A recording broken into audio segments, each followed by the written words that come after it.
dia, Paulo Moura, cientista político, 4 de novembro de 2021. Pessoal, todas as vezes que eu publico análise de pesquisa, análise da eleição presidencial aqui, faço referência ao nome do Molusco, chefão do PT, sempre tem algumas pessoas que postam lá um comentário que me deixa encucado. O comentário é o seguinte, dizem as pessoas, abre aspas, eu ainda acho que Lula não será candidato, fecha aspas. Eu confesso que até agora eu vinha trabalhando convictamente com a hipótese de Lula ser candidato a presidente, afinal de contas é uma chance dele recuperar a sua imagem, ou não, e de garantir um futuro para o PT. Mesmo perdendo a eleição, o Lula certamente atrai uma quantidade de votos que facilitaria a vida do PT para formar uma ampla bancada no Congresso e tentar uma aposta mais longa para o futuro. Mas agora surgiu uma entrevista do Lula com um tal de Sakamoto, uma entrevista recente, na qual Lula diz claramente que não será candidato. E agora, dá para acreditar no Lula? Supondo-se que Lula não seja candidato, como fica o tabuleiro das eleições? Este é meu assunto no vídeo de hoje, mas antes eu quero agradecer a você que doa pelo Pix e pela conta bancária do canal. A sua doação ajuda a ampliar a estrutura do canal, ampliar o alcance dos meus vídeos, lembrando que este é um canal que faz análise política com viés conservador, à luz da ciência política e da teoria da comunicação, em vídeos curtos. Lembro que o mês está começando e que a sua doação pelo Pix ou pela conta bancária é fundamental para que eu possa manter o trabalho de análise e informação independente que eu mantenho aqui. Se você ainda não se inscreveu no meu canal do Telegram, o Dextra by Paulo Moura, eu convido você a fazê-lo. Lá eu posto diariamente os links das notícias e análises do site tempoedinheirooficial.com.br e logo cedinho da manhã os links dos vídeos aqui do canal. Lembro também que meus vídeos são postados no meu canal alternativo de vídeos na cos.tv, é o canal Dextra Jornalismo, e que se inscrevendo nos meus canais do Telegram e da cos.tv, você não perderá contato comigo caso eu seja censurado em alguma mídia social. Finalmente, lembro que de segunda a sexta-feira, entre 1h30 e 2 da tarde, eu faço um comentário político ao vivo no canal Tempo e Dinheiro do jornalista João Batista Olive. Vamos lá, gente. Como eu dizia, então, até agora eu vinha trabalhando com uma certa convicção de que Lula seria candidato. Convicção por quê? Porque é uma chance, uma oportunidade gigantesca de o Lula tentar usar a campanha eleitoral para completar o serviço que o STF está fazendo para ele e para o PT, no momento em que o STF liberou o Molusco para voltar a ser candidato, anulou seus julgamentos, consequentemente, novos julgamentos deles vão levar tempo, talvez prescrevam e ele saia impune de tudo aquilo que a gente sabe que ele cometeu e o PT cometeu no passado. Mas aconteceu exatamente isso que eu anunciei na chamada do vídeo. Chegou ao meu conhecimento, está circulando no WhatsApp, nas redes sociais, uma entrevista do Lula aí para um tal de Sakamoto, que tudo indica ali, pelo que eu vi, é um jornalista do PT, ou petista de carteirinha, e Lula diz claramente ali que não será candidato. Sabe?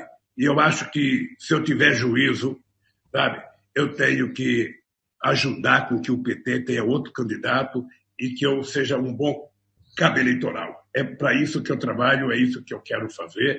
Quero ajudar a eleger alguém que tenha compromisso com o povo, os trabalhadores do país. O senhor colocou isso no condicional, o senhor falou se o senhor tiver juízo, né? O senhor não chegou a presidente da República tendo juízo todos os momentos, então o senhor abre a possibilidade de ser candidato novamente? Mas eu tinha 50 anos, hoje eu tenho 77. E o Brizola dizia assim para mim, ô Lula, você vai perceber que quando você chegar aos 75 anos, cada ano vale 5. As coisas vão pesando. Outro dia eu viajei, quando eu fui no enterro do Mandela, eu fui com o Fernando Henrique Cardoso, com o Sarney, com o Collor, e o Fernando Henrique Cardoso falava, olha, na idade que eu estou, até para ler um livro, de vez em quando cansa. Então, veja, para que eu fosse candidato em 2022, eu teria que estar 100% de saúde, teria que estar com a energia que eu tenho agora, com disposição de andar, de ficar 20 horas acordado, de poder andar, de poder fazer 10 discursos por dia, de poder visitar o país, porque eu não posso ser candidato e depois ficar um velhinho, sabe, arrastando o pé dentro do palácio. Isso não é bom para o Brasil. Você percebe? Eu já dei a minha cota. Eu já dei a minha cota de contribuição para o país, acho que já prestei serviço para o país e vamos ver o que vai acontecer em 2022. Espero que o Brasil e que o PT não precisem de mim. Se tratando do presidente do PT, do chefão do PT, nunca dá para saber se ele está falando a verdade. Mas os argumentos que ele usa são bastante plausíveis. Ele alega fundamentalmente a idade.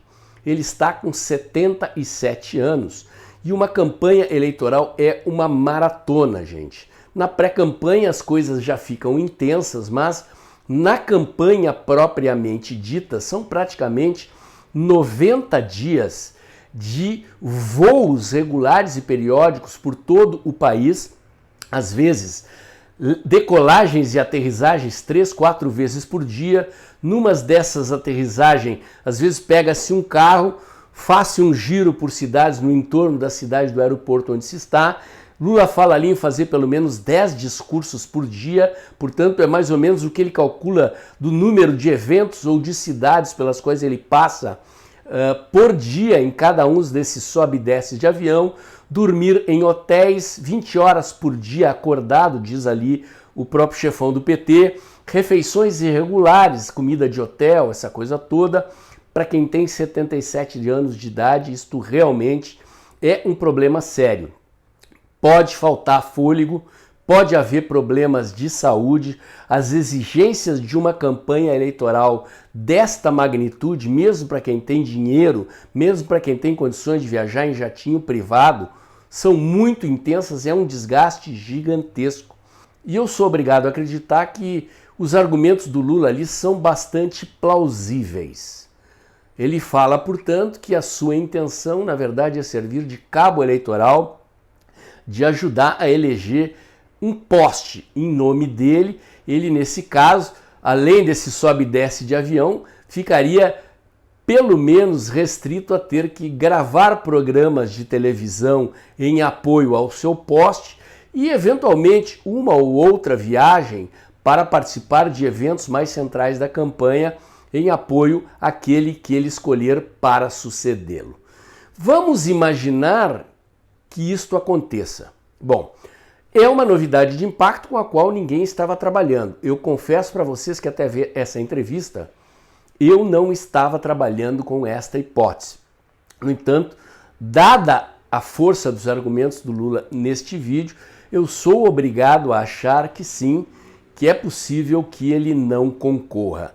Nessa hipótese, o PT não teria candidato? Não acredito. Acredito que, considerando o peso do PT nas pesquisas eleitorais, considerando a tradição hegemonista do PT de ser o principal partido de esquerda, de nunca aceitar ser coadjuvante de outros aliados da esquerda, ele terá um nome. E nesse caso, acho eu, seria mais plausível que o PT repetisse Haddad como candidato. Por quê? Porque o Haddad, mal ou bem, foi para o segundo turno na eleição de 2018, fez um patamar elevado de votos, mais de 40%, e tem idade suficiente para aguentar o tranco de uma eleição como essa, e é uma cara, digamos assim, entre aspas, né, relativamente nova no PT do que quaisquer outros políticos ou candidatos que o PT pudesse apresentar da velha guarda do partido, desses nomes envolvidos em escândalos de corrupção. Haddad andou frequentando manchetes com suspeitas, denúncias e investigações, mas o fato é que, pelo menos até agora, nenhum desses processos avançou ao ponto de condená-lo. Então, acho que o recall do nome dele da eleição passada pesa no sentido dele ser o candidato do PT, se é que Lula não vai concorrer, e em sendo ele, no mínimo, acho que ele tem condições de repetir um bom desempenho. Mesmo sendo um nome muito aquém do desempenho que Lula pudesse ter numa eleição, Haddad poderia forçar a eleição de uma bancada significativa do PT e, eventualmente, em determinadas circunstâncias, até talvez tentar um desempenho melhor do que aquele que teve em 2018. O fato é que a ausência de Lula provoca um efeito que não era esperado nem pelos seus coadjuvantes da esquerda, Ciro Gomes, outros nomes. O próprio Dória já antecipou que queria ser o candidato anti-Lula da eleição.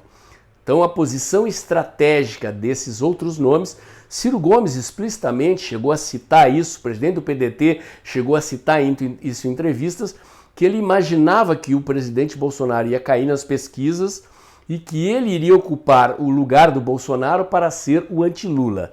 Sem ter Lula não há anti-Lula, e convenhamos que ser anti-Haddad não enche a bola de ninguém, porque Haddad não tem esse cacife todo para que ele venha a ser o beneficiário de uma polarização com alguém no lugar de Bolsonaro. O tabuleiro da eleição muda completamente e é preciso analisar ainda como vão se comportar os demais competidores num cenário como esse.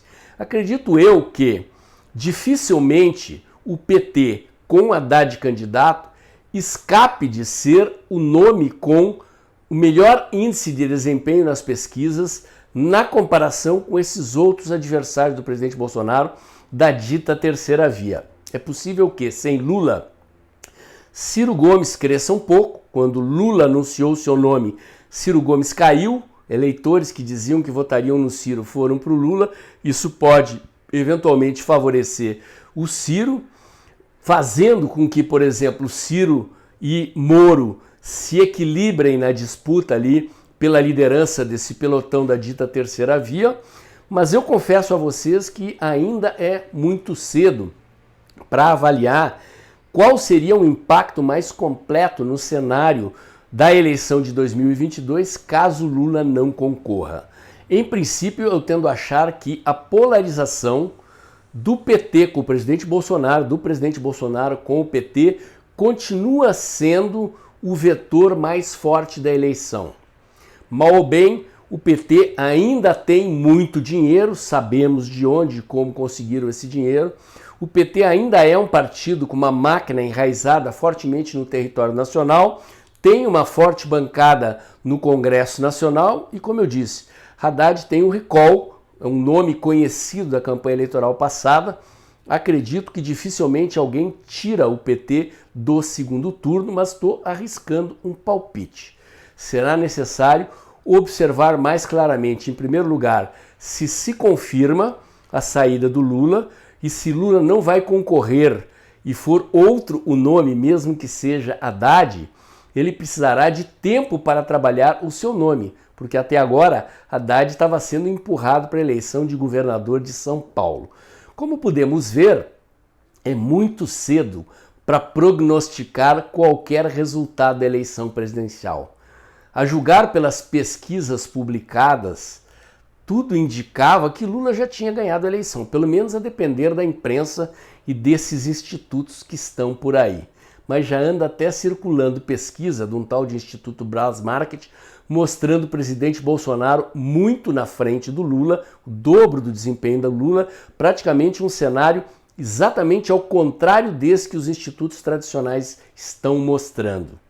Eu tenho conversado também com algumas pessoas ligadas a institutos de pesquisa que estão fazendo campanhas nos estados, pesquisas para partidos pelos estados do Brasil, e a informação que eu tenho colhido é que a memória de Lula ligada à corrupção ainda é muito forte e que não seria difícil ao presidente Bolsonaro e a nós que seguimos o presidente Bolsonaro relembrar o povo brasileiro para derrubar Lula na disputa eleitoral. E eu tenho certeza, o PT é um partido que faz pesquisas, obviamente não para publicar, o PT deve ter percebido isso, Lula deve ter percebido isso. Não se trata apenas da questão da idade.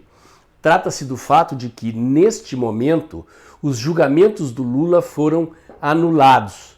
Ele não foi inocentado, mas possivelmente não será mais preso. Talvez nem seja mais condenado, porque os crimes em que ele está sendo processado vão prescrever e ele está beirando aí os 80 anos de idade. Talvez para ele, casado com uma mulher mais nova, em fim de carreira da sua vida, ele disse ali no vídeo, cada ano conta em 5, ele não esteja querendo correr o risco de viver uma campanha eleitoral na qual pode ser derrotada e na qual a memória da corrupção, na qual ele, o PT e os seus governos estiveram envolvidos, se torne assunto da campanha eleitoral. A conferir. O meu comentário de hoje era esse. Se você gostou, curte, comenta, compartilha.